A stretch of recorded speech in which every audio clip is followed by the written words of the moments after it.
deseos, así que a cada uno de mi familia le voy a cumplir un deseo. ¡Quiero unos zapatos nuevos! ¡Gracias! Luego mi hermana me pidió. ¡Oye!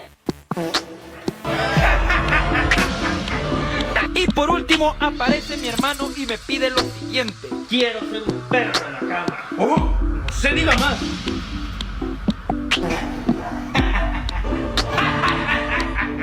No me refería a esto, por favor, devuélvame de regreso.